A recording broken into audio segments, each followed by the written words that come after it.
যখন আমাকে বলা হলো আজকের দিনে অফার বিতরণ করা হবে, আপনারা জানেন গত কয়েক মাস ধরেই আমরা অফার বিতরণ আমরা একটার পর একটা করে যাচ্ছি।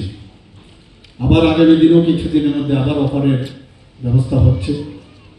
বিরোধীরা প্রায়শ বলে চাকরি নাই চাকরি নাই, এবং আমি প্রায়শ বলি যখন দেখি ট্যাগ নিয়ে অনেক সময় নানা রকম সোশ্যাল মিডিয়াতে কথাবার্তা আসে বা রাস্তায়ও নামে, তা আমি মাঝে মাঝে একটু ভাবি যে এগুলো তো আপনাদের করার প্রয়োজনই নেই, যা করার আমরা করবো, আননেসারি করলে যে বেশি হবে সেরকম না। আমরা একটা পদ্ধতি আছে, সেই পদ্ধতি হিসাবে আমরা করে যাচ্ছি, এবং কাউকে ডিপ্রাইভ করার যে উদ্দেশ্য এই সরকারের অ্যাটলিস্ট আমাদের নেই।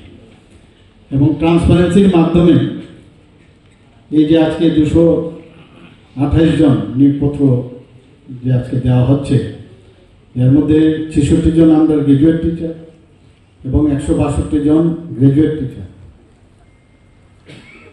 এখানে যারা এই পরীক্ষা নিয়েছেন আমাদের সরকারের কেউ একজনও ওনারা বলতে পারবেন না যে ওনাদের কাছে অ্যাপ্রোচ করে যে আমার এই ক্যান্ডিডেট আছে ওনাকে পাস করাতে হবে, কোনো সুবিধে নেই। একদম পুরো ক্লিয়ার কাট ইনস্ট্রাকশন আছে যে স্বচ্ছতার সাথে পরীক্ষা হবে। তো সেই কাজটা কিন্তু ওনাদের অনেক পরিশ্রম লেগেছে, সেই পরিশ্রম ওনাদেরকে আমি ধন্যবাদ দেব যে ওনারা এই পরীক্ষাটা সম্পাদিত করেছে। তো আজকে যারা নিয়োগপত্র গ্রহণ করছেন 228 জন, তাদেরকে আমি রাজ্য সরকারের পক্ষ থেকে আন্তরিক শুভেচ্ছা অভিনন্দন জানাচ্ছি।